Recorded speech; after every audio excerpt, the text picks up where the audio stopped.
We are going to learn about coordination, the linking system. This is our fifth lesson.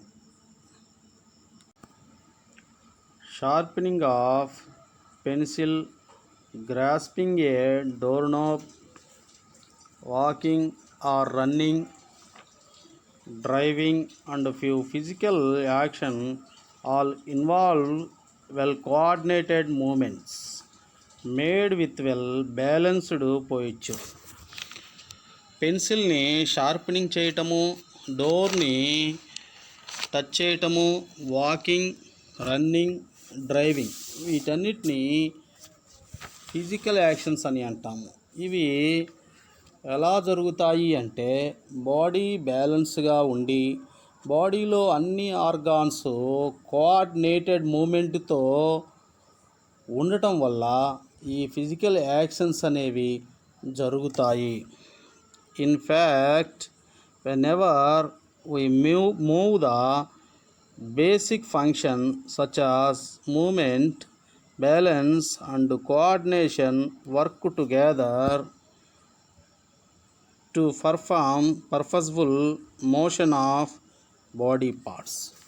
మరి body ఎలా move అవుతుంది అంటే body move కావడానికి బాడీలో 3 basic functions కలిసి పని చేయటం వల్ల బాడీ మూవ్ అవ్వగలుగుతుంది. ఏంటి ఆ 3 బేసిక్ ఫంక్షన్స్ అంటే, ఒకటి మూమెంటు, బ్యాలెన్సు, కోఆర్డినేషన్. ఇవన్నీ కలిసి పని చేయటం వల్ల, ఈ 3 ఫంక్షన్స్ కలిసి పని చేయటం వల్ల బాడీలో ఆల్ పార్ట్స్ అనేవి పర్ఫామ్గా మోషన్ కాగలుగుతున్నాయి. Even standing upright is difficult change of balancing on just 2 feet with narrow base. మరి ఇంత పెద్ద శరీరంలో 2 feet అనేవి నేరో బేస్ని కలిగి ఉంటాయి. ఈ పెద్ద శరీరాన్ని నేరో బేస్ కలిగి ఉన్న ఈ ఫీట్స్ అనేవి బ్యాలెన్స్గా నిలబెట్టడం అనేది difficult challenge. At it is common for us not only to stand upright easily and apparently effortlessly but also while keeping our balance to perform many other function. అయినప్పటికీ మన body అనేది ఈజీగా చక్కగా బ్యాలెన్స్గా నిలబడగలిగి అన్ని ఫంక్షన్స్ని చేయగలుగుతుంది. కారణం ఏంటి అంటే ఆర్గాన్స్ మధ్య కోఆర్డినేషన్ ఉండటమే దీనికి కారణం. All our functions are carried out by on effort of several systems working together. మన శరీరంలో అన్ని వ్యవస్థలు కలిసి పనిచేయటం వలనే అన్ని ఫంక్షన్స్ అనేవి ఒక ఆర్డర్లో జరుగుతాయి. For example, while movement we hardly ever use just the skeletal system or muscular system alone. Several other systems also have their own rules play. Example చూస్తే, మనము కదిలేటప్పుడు మన ఎముకలు, మన మజిల్స్, మన బోన్స్ కదలటమే కాకుండా బాడీలో ఉన్న అదర్ సిస్టమ్స్ కూడా ఓన్గా వాటి యొక్క రోల్ని వహిస్తాయి. Even within the muscular system several muscles work in sequence or at once. మరి మజిల్ సిస్టంలో ఉన్న మజిల్స్ అన్నీ ఒక సీక్వెంటల్ ఆర్డర్లో పనిచేస్తాయి. మరి మనకు తెలుసు బోన్స్, మజిల్స్, వీటి వల్ల బాడీ కదలిక జరుగుతుందని మనకు తెలుసు. బోన్స్కి మజిల్స్ అనేవి అటాచ్ అయి ఉంటాయి.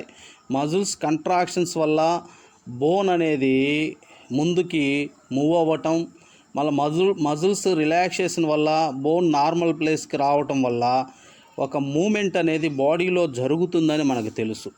మరి మూవ్ అయ్యేటప్పుడు మజిల్స్, కండరాలు,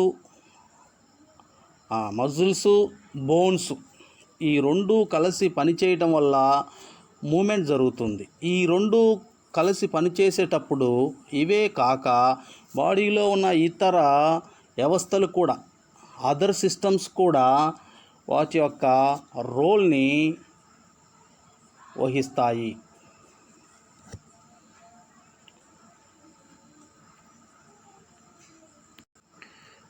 మజిల్ సిస్టంలో ఉన్న మజిల్స్ ఒక సీక్వెంటల్ ఆర్డర్లో పనిచేస్తాయి. It is a kind of pathway involving the way that hour organs, tissue and cells work. మరి మన బాడీలో ఉండే ఆర్గాన్స్, టిష్యూస్ అండ్ సెల్స్ ఒక ఆర్డర్లో పనిచేస్తాయని చూసాం. ఎలా పనిచేస్తాయంటే ఒక ఆర్డర్లో పనిచేస్తాయి. దీనికి ఒక పాత్వే ఉంటుంది. ఆ పాత్వే ప్రకారం ఇవి పనిచేస్తాయి. ఆల్రెడీ మనం లోయర్ క్లాస్లో చూసాం. Cells together are formed tissue. Cells ద్వారా టిష్యూస్ ఏర్పడ్డాయని, tissues together are formed organs. మరి టిష్యూస్ ద్వారా ఆర్గాన్స్ ఏర్పడినవని మనం చూసాము. ఆర్గాన్స్ అన్నీ కలిస్తే ఒక బాడీ వ్యవస్థ ఏర్పడింది అని చూసాం. కాబట్టి ఈ మన బాడీలో ఉన్న ఆర్గాన్స్, టిష్యూస్, సెల్స్ అన్నీ ఒక పద్ధతి ప్రకారము పనిచేస్తాయి. All of them pick up signal of change from their surrounding and respond to them. ఇవి అన్నీ శరీరంలో ఉన్న ఆర్గాన్స్, టిష్యూస్, సెల్స్ ఇవి అన్నీ సరౌండింగ్లో కలిగే చేంజెస్కి సంబంధించిన సిగ్నల్స్ని పికప్ చేసుకొని వాటికి రెస్పాండ్ని ఉత్పత్తి చేస్తాయి. This process triggers different functions in our body as well as by our body. For example, it is natural to move to a side of the road when we hear or see a car approaching. మరి మనం ఒకసారి రోడ్ని cross చేసేటప్పుడు మనం అన్కాన్షియస్లో ఉన్నాం. ఈ అన్కాన్షియస్లో ఉన్నప్పుడు car ఆ road పైన వస్తూ ఉన్నప్పుడు కారు హారన్ని సౌండ్ చేసింది. హారన్ సౌండ్ వినంగానే మనం ఎంత అన్కాన్షియస్లో ఉన్నప్పటికీ కూడా కార్ సౌండ్ విని పక్కకి తప్పుకుంటాం. అంటే కారణం ఏంటి అంటే మనం ఎంత అన్కాన్షియస్లో ఉన్నప్పటికీ కూడా బాడీలో ఉన్న ఆర్గాన్స్ అనేవి కోఆర్డినేషన్తో పనిచేయటం వల్ల మనం ఏం చేయగలిగాము, కారు హారన్ సౌండ్ని వినగలిగాము. దానివల్ల మనం పక్కకి జరగగలిగాము. స్టిమ్యులీ we can thinking of response as an effect of change in the environment of the organism or signals of change or stimuli. All living organisms respond to stimuli. ఎన్విరాన్మెంట్లో కలిగే చేంజెస్కి లేదా సిగ్నల్స్కి లేదా స్టిమ్యులీకి ఆల్ ఆర్గనిజం అనేవి రెస్పాన్స్ని చూపిస్తాయి. ఇక్కడ ఎన్విరాన్మెంట్లో కలిగే చేంజెస్నే స్టిమ్యులీ అంటాం. ఈ స్టిమ్యులీ అంటే ప్రేరణ, రెస్పాండ్ అంటే ప్రతిస్పందన. కాబట్టి బాడీ ఇన్నర్ సైడు అట్మాస్ఫియర్లో అంటే ఎన్విరాన్మెంటల్లో ఎక్స్టర్నల్ చేంజెస్ అంటాం వాటిని. ఇంటర్నల్ బాడీలో కలిగే చేంజెస్, ఇంటర్నల్ చేంజెస్కి ఎక్స్టర్నల్ చేంజెస్కి బాడీ రెస్పాండ్ని చూపిస్తుంది. ఎవ్రీ ఆర్గనిజమ్స్లో ఎవ్రీ స్టిమ్యులీకి రెస్పాండ్ అనేది ఉంటుంది.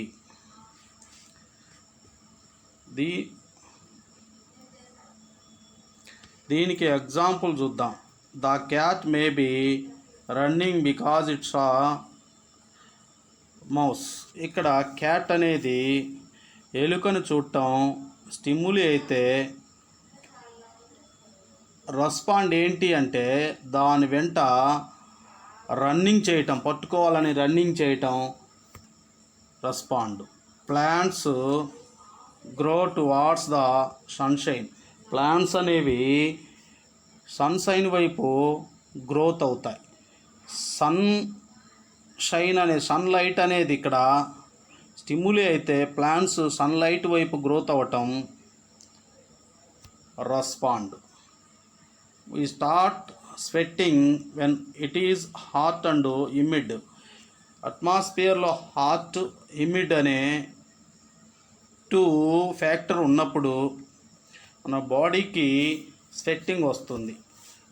హాట్, హ్యూమిడ్ అనేది స్టిమ్యులీ అయితే మన బాడీ నుంచి స్వెట్ రావటం respond. The ability to react to particular stimulus in particular situation must be of great importance in ensuring the survival of the organism. మరి ఆర్గనిజం మనుగడని కొనసాగించాలి అంటే పర్టికులర్ సిచ్యువేషన్లో పర్టికులర్ స్టిమ్యులీకి ఆర్గనిజం అనేది రెస్పాండ్ని చూపించాల్సిన అవసరం ఉంటుంది. There is a sequence of events that brings about response. ఈ response అనేది సీక్వెన్షియల్ ఈవెంట్స్ అయి ఉంటుంది. They start from detecting change in environment both external and internal or stimuli, transmission of the information, processing of the same. Finally, the response will detect and execute the appropriate action. ఇక్కడ ఏంటి అంటే మనం ఏం చూసామో ఇక్కడ ఈ స్టిమ్యులీకి respond చూపటం అనేది ఒక సీక్వెంటల్ ఆర్డర్లో ఉంటుంది లేదా సీక్వెన్స్ ఆఫ్ ఈవెంట్స్ అనేది చూసాము. మరి దీనిలో డిఫరెంట్ స్టెప్స్ ఉంటాయి. ఫస్ట్ స్టెప్ ఏంటి అంటే ఐడెంటిఫికేషన్ చేయటం, స్టిమ్యులీని ఐడెంటిఫికేషన్ చేయటం. అంటే ఏంటి, ఎక్స్టర్నల్గా అట్మాస్ఫియర్లో చేంజ్ వచ్చినప్పుడు ఇంటర్నల్ చేంజ్ అంటే బాడీలో, ఎక్స్టర్నల్ అండ్ ఇంటర్నల్ చేంజ్ అని బ్రాకెట్లో ఇచ్చాడు మనకి. ఎక్స్టర్నల్ అంటే అట్మాస్ఫియర్లో చేంజ్, ఇంటర్నల్ అంటే బాడీలో వచ్చిన చేంజెస్ వీటిని ఏమంటాము, స్టిమ్యులీ అని అంటాం. ఇలా వచ్చిన చేంజెస్ని ఫస్ట్ ఏం చేయాలి, డిటెక్టింగ్ చేయాలి. ఇలా డిటెక్టింగ్ చేసిన తరువాత ఈ ఇన్ఫర్మేషన్ని రెండో స్టేజ్ ఏంటంటే ఈ ఇన్ఫర్మేషన్ని ట్రాన్స్మిషన్ చేయటం. ఈ ఇన్ఫర్మేషన్ని ట్రాన్స్మిషన్ చేస్తుంది. ఏంటి చేసేది, నర్వ్ సిస్టమ్. ఓకేనా. మరి ఏంటిది డిటెక్టింగ్ చేసేది, ఇంటర్నల్ చేంజ్ని ఎక్స్టర్నల్ చేంజ్ని డిటెక్టింగ్ చేసేది ఏంటి అమ్మా అంటే నర్వ్ సిస్టమ్. ఓకేనా. ఈ నర్వ్ సిస్టము డిటెక్టింగ్ చేసి ఆ మెసేజ్ని ట్రాన్స్మిషన్ చేస్తుంది. ఇన్ఫర్మేషన్ ట్రాన్స్మిషన్ ఎక్కడికి, సెంట్రల్ నర్వ్ సిస్టమ్కి. ఓకేనా. అక్కడ ఏం చేయబడుతుంది, వెళ్ళిన మెసేజ్ అనలైజ్ చేయబడుతుంది. అనలైజ్ చేయబడిన తర్వాత ఆ మెసేజ్ తర్వాత అనలైజ్ అయిన తర్వాత ఏమవుతుంది, ఫైనల్గా యాక్షన్ జరుగుతుంది, అంటే రెస్పాండ్ వస్తుంది. ఫైనల్గా రెస్పాండ్ వస్తుంది. ఈ విధముగా స్టిమ్యులీ అండ్ రెస్పాండ్ అనేవి ఉంటాయి. స్టిమ్యులి ఉంటే ఖచ్చితంగా రెస్పాండ్ ఉంటుంది. కాబట్టి ఈ రెండిటి మధ్య సీక్వెంటల్ ఆర్డర్ ఉంటుంది. స్టిమ్యులీకి రెస్పాండ్ ఉండటం, స్టిమ్యులి ఉంటే రెస్పాండ్ ఖచ్చితంగా ఉంటుంది. Integrating pathways, nerves coordination. The Greeks believed that all functions of the body were controlled by the brain, since damage to the organ produced remarkable change in behavior. మరి ఇక్కడ గ్రీకులు ఏం నమ్మేవారు అంటే బాడీలో జరిగే ఆల్ ఫంక్షన్స్ని బ్రెయిన్ కంట్రోల్ చేస్తుందని నమ్మేవారు. దీనికి కారణం ఏంటంటే బ్రెయిన్ డ్యామేజ్ అయిన పర్సన్లో బిహేవియర్లో చేంజ్ రావటం వల్ల వారు దేనికి డిసైడ్ అయ్యారు అంటే బాడీలో జరిగే ప్రతి ఫంక్షన్ని బ్రెయిన్ కంట్రోల్ చేస్తుంది అని నమ్మారు. Galen, a Greek physiologist, made one notable observation. One of his patients, having suffered a blow on the neck when falling from a chariot, complained loss of feeling in the arm while still retaining normal muscular control of its movement. ఇక్కడ గెలన్ అనే Greek ఫిజియాలజిస్ట్ను చూస్తున్నాం. ఈయన ఒక గమనించదగిన notable observation పరిశీలన చేశాడు. ఏంటి అంటే one of he's patient, అతని యొక్క పేషెంటు ఏమైంది, నెక్ అనేది డ్యామేజ్ అయింది. ఎక్కడి నుంచి, రథం మీద నుంచి పడటం వల్ల నెక్ డ్యామేజ్ అయ్యి ఆర్ములో, చేతిలో ఫీలింగ్ని లాస్ అయ్యాడు. ఫీలింగ్ని లాస్ అయ్యాడు. కానీ ఆ చేతిలో మజుకులర్ మూమెంట్ మాత్రం కంటిన్యూగా ఉంది. మజుకులర్ మూమెంట్లో ఎలాంటి ప్రాబ్లం లేదు. చేతిలో మజుకులర్ మూమెంట్ నార్మల్గానే ఉంది, ఎప్పటిలాగానే ఉంది. కానీ ఫీలింగ్ మాత్రం లాస్ అయ్యాడు. Galen concluded that nerves were of two kinds. ఈయన ఏం చెప్పాడు అంటే ఒక నిర్ణయానికి వచ్చాడు, ఒక ముగింపుకు వచ్చాడు. 2 types నర్వ్స్ ఉంటాయని ఒక ముగింపుకు వచ్చాడు ఈ పరిశోధన ద్వారా. Those of sensation and those of action. అంటే ఇక్కడ 2 నర్వ్స్ ఉంటాయని ఆయన ముగింపుకు వచ్చాడు కదా. దాంట్లో ఒకటి సెన్సేషన్కి సంబంధించిన నర్వ్, ఒకటి యాక్షన్కి సంబంధించిన nerve. According to him the blow in the neck had damaged the nerve of sensation but had not affected it's action. అయితే ఈయన ఏమి నిర్ణయించి చెప్పాడు అంటే ఈ రథం నుంచి పడిన వ్యక్తిలో ఈ ఫీలింగ్ లేకపోవడానికి కారణం ఏంటి అంటే సెన్సేషన్కి సంబంధించిన నర్వ్ డ్యామేజ్ అయింది కాబట్టి ఫీలింగ్ను లాస్ అయ్యాడు. తర్వాత యాక్షన్కి సంబంధించిన నర్వ్ అనేది డ్యామేజ్ కాలేదు. అందుకే ఈయన యొక్క యాక్షన్లో ఎలాంటి మార్పు లేదు, సెన్సేషన్లోనే మార్పు అనేది కలిగింది. కాబట్టి బాడీలో 2 నర్వ్స్ ఉంటాయని, ఒక నర్వ్ ఫీలింగ్కి సంబంధించింది, ఇంకొక నర్వ్ యాక్షన్కి సంబంధించింది అని ఈయన డిసైడ్ చేసి చెప్పాడు. ఎవరు? Gallon. The functioning of nerves as integrating system was little known till late 18th century. 18th century నాటికి నర్వ్స్ యొక్క ఫంక్షనింగ్ గురించి శాస్త్రవేత్తలకు అంతగా తెలిసింది కాదు.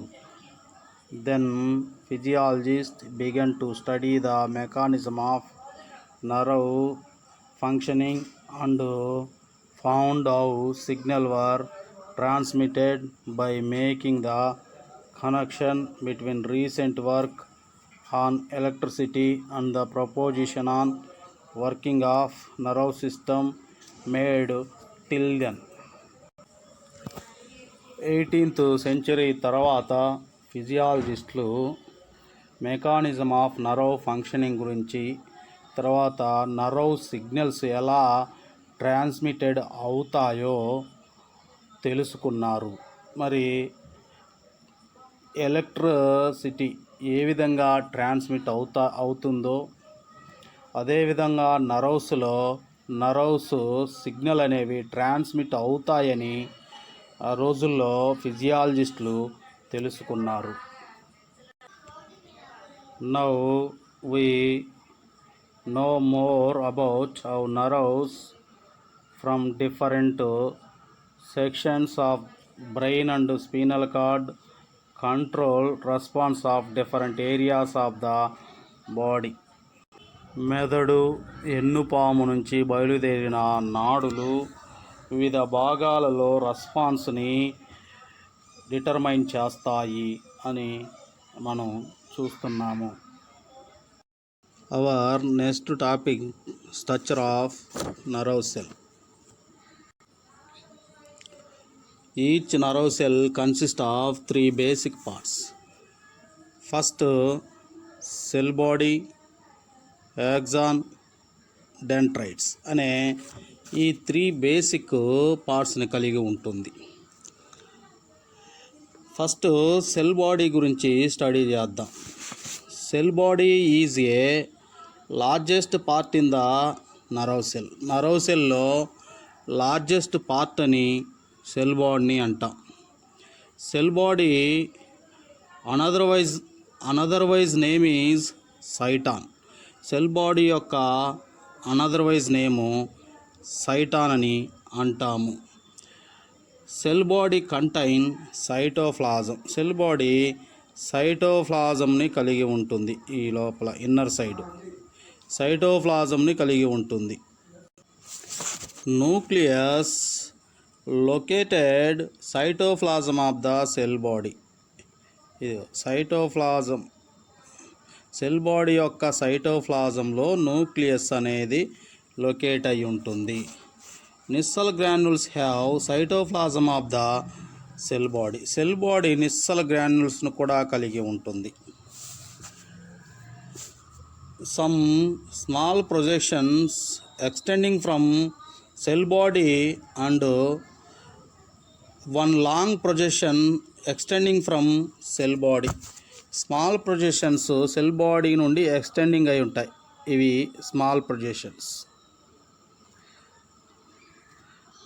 One projection extending cell body, this is long projection. Long projection ఒకటి సెల్ బాడీ నుండి extending అయి ఉంటుంది.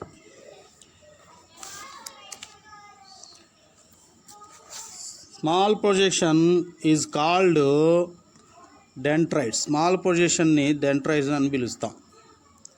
Long projection is called axon. Long ప్రొజెక్షన్ని యాక్సాన్ అని పిలుస్తాం. Axon cover with myelin sheath. Axon అనేది మైలిన్ షీత్తో కవర్ చేయబడి ఉంటుంది. Myelin sheath made up of with ఫ్యాట్తో మైలిన్ షీత్ అనేవి మేడప్ అయి ఉంటాయి. Myelin sheath contain between regular intervals is called node of Ranvier. ఇక్కడ మైలిన్ షీత్ మధ్య రెగ్యులర్ ఇంటర్వెల్స్ ఉంటుంది. వాటిని నోడ్ ఆఫ్ రన్వీర్స్ అని అంటాం. ఇది నర్వ్ సెల్ గురించి. You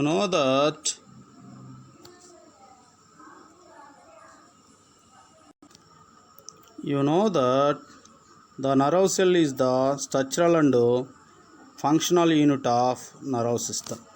నర్వ్ సిస్టమ్ యొక్క స్ట్రక్చరల్ అండ్ ఫంక్షనల్ యూనిట్ అని నరవ్ సెల్ అంటాం. ఎందుకంటామంటే నరవ్ సిస్టమ్ అనేది నరవ్ సెల్స్తో ఫామ్ అయింది కాబట్టి దాని స్ట్రక్చరల్ యూనిట్ అంటాం. ఈ నరవ్ సిస్టంలో ఫంక్షనింగ్ చేసేది నరవ్ సెల్ కాబట్టి దీన్ని ఫంక్షనల్ యూనిట్ అని అంటాం. Our nerve system consist of around 10 billions of them.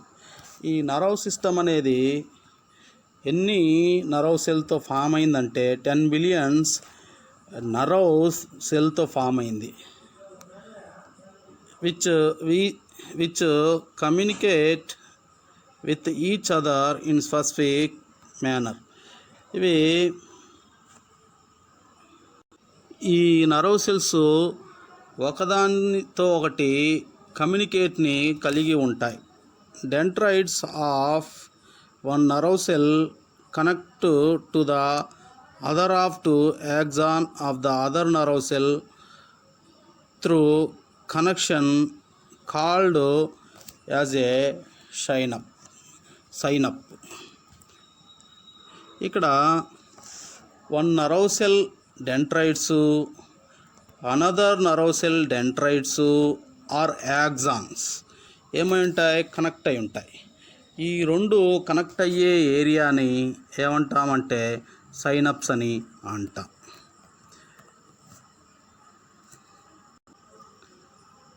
Sign-ups is the functional region of contact between two neurons where information from one. ఈ synapse అనేవి ఏంటమ్మా అంటే టూ నరవ్ సెల్ కాంటాక్ట్ అయిన ఏరియాని సైనప్స్ అని అంటాం. ఇది ఒక ఫంక్షనల్ రీజన్. అంటే information one cell to another సెల్కి ఏమవుతుంది? చేంజ్ అవుతుంది ఈ సైనప్స్ ద్వారా. Neuron is transmitted or relayed to another neuron. Already చెప్పా, వన్ న్యూరాన్లో ఉన్న ఇన్ఫర్మేషన్ అనదర్ న్యూరాన్లోనికి సైనప్స్ ద్వారా ట్రాన్స్మిటెడ్ అవుతుంది అని చూసాం. Neuron or nerve cell. Neuron అని అనొచ్చు, నరవ్ సెల్ అని అనొచ్చు. నరవ్ సెల్కి otherwise name neuron. Through this or region of minute graph and essentially neurons do not have any protoplasmic connection between them, yet information is passed from one nerve cell to the other through this gap, either in the form of chemical or electrical signal or both. These synapses are mainly found on the brain, spinal cord and around the spinal cord. Behind this area, the axon carries the signal to respective area in our body. ఇక్కడ మనం గమనిస్తే each nerve cells మధ్య physical contact అనేది లేదు. Each nerve cells రెండు connect అయ్యే మధ్య gap ఉంటుంది. ఆ గ్యాప్ వల్ల ఇవి ఫిజికల్ కాంటాక్ట్ని కలిగి ఉండవు. ఆ గ్యాప్నే సైనప్స్ అని అంటాం. అయితే మరి మెసేజ్ ఎలా వన్ నరవ్ సెల్ నుంచి అనదర్ నరవ్ సెల్కి ఎలా చేరుతుందమ్మా అంటే ఎలా కెమికల్ ఆర్ ఎలక్ట్రికల్ సిగ్నల్స్ ద్వారా చేరుతుంది.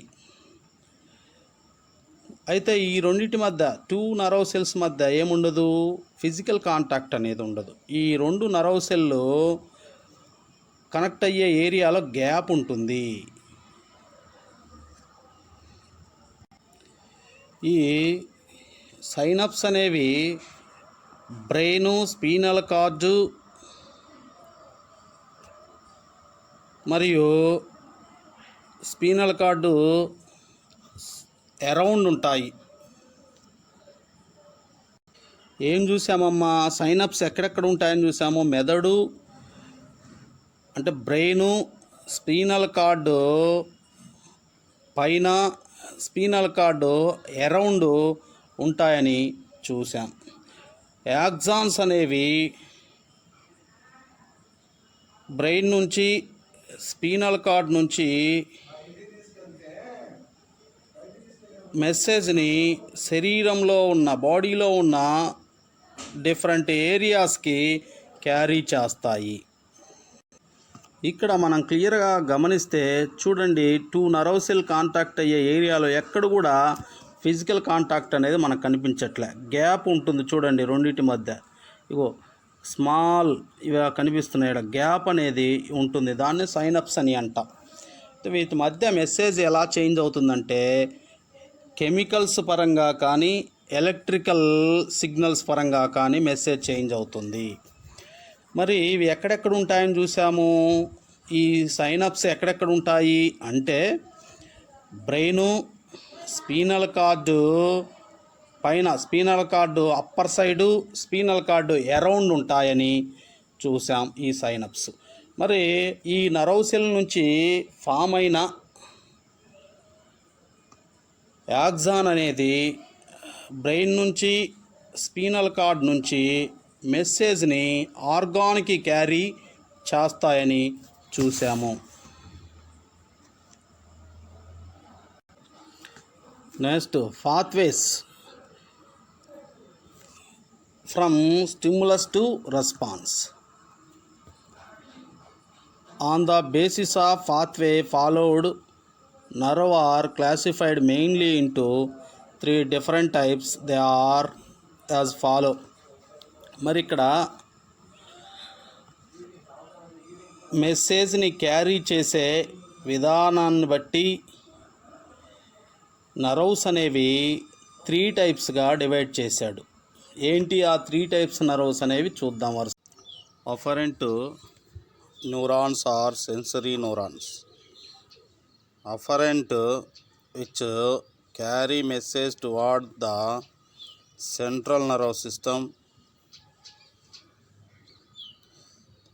from nerve ending on the muscles of different sense organs that sense the change in surroundings, are called stimulus detector. These are also called sensory nerves. ఇక్కడ మనం చూస్తున్నాము afferent nerve అనేది మెసేజ్ని central nerve సిస్టమ్కి carry చేస్తుంది. ఇక్కడ central nerve system అని స్పీనల్ కార్డ్ని, బ్రెయిన్ని అంటాం. ఈ స్పీనల్ కార్డు, బ్రెయిన్ సెంట్రల్ నర్వ్ సిస్టంలో పార్ట్స్. నెక్స్ట్ లెసన్లో వాటి గురించి చదువుతాం. మరి ఈ అఫరెంట్ నర్వ్ అనేది మజిల్స్తో, బ్రెయిన్ ఆర్ స్పీనల్ కార్డ్తో కనెక్ట్ అయి ఉంటుంది. మరియు సెన్స్ ఆర్గాన్స్ అండ్ బ్రెయిన్తో కనెక్ట్ అయి ఉంటుంది. సరౌండింగ్లో కలిగే చేంజెస్ని సెన్స్ ఆర్గాన్స్ అనేవి ఐడెంటిఫికేషన్ చేస్తాయి. మనకి తెలుసు sense organs, different sense organs ఉన్నాయని. ఈ సరౌండింగ్లో కలిగే చేంజెస్ని సెన్స్ ఆర్గాన్స్ ఐడెంటిఫికేషన్ చేస్తాయి. వీటినే డిటెక్టర్స్ అని అంటాం, స్టిమ్యులీ డిటెక్టర్స్ అని అంటాం ఈ సెన్స్ ఆర్గాన్స్ని. మరి అఫరెంట్ నర్వ్ని సెన్సరీ నర్వ్ అని కూడా పిలుస్తాం. ఇక్కడ సెన్సరీ నర్వ్కి నెక్స్ట్ వచ్చే మోటార్ నర్వ్కి డిఫరెంట్ తెలుసుకుంటే, సెన్సరీ నర్వ్కి ఈ పార్ట్ ఉంటుంది, మోటార్ నర్వ్ అయితే ప్లెయిన్గా ఉంటుంది. ఇది sensory nerve.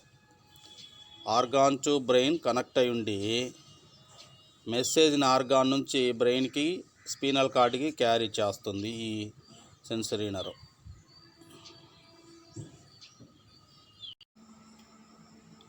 Afferent nerves are motor nerve.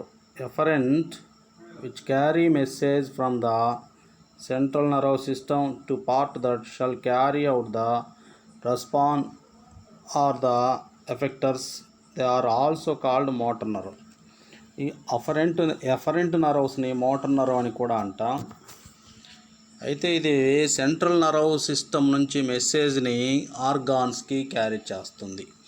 Already చూసాం, సెన్సరీ నర్వ్ ఆర్గాన్ నుంచి మెసేజ్ని సెంట్రల్ నర్వ్ సిస్టమ్కి క్యారీ చేస్తే సెంట్రల్ నర్వ్ సిస్టంలో ఆ మెసేజ్ అనలైజ్ చేయబడిన తర్వాత ఆ మెసేజ్ని ఈ మోటార్ నర్వ్ అనేది ఆర్గాన్కి తీసుకొస్తే ఆర్గాన్స్లో రెస్పాండ్ అనేది స్టార్ట్ అవుతుంది.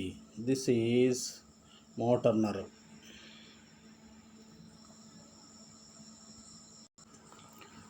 Association nerve which link together the afferent and efferent nerves. Afferent నర్వ్స్ని రెండింటిని లింకు చేసే నర్వ్నే అసోసియేషన్ నర్వ్ అని అంటాము. ఇక్కడ డిఫరెంట్ నర్వ్ పాత్వే గురించి చూద్దాం. మజిల్స్ నుంచి సెన్సరీ ఆర్గాన్స్ నుంచి మెసేజ్ అఫరెంట్ నర్వ్ ద్వారా బ్రెయిన్కి క్యారీ అవుతుంది. బ్రెయిన్ ఆ మెసేజ్ని అనలైజ్ చేసి ఎఫరెంట్ నర్వ్స్కి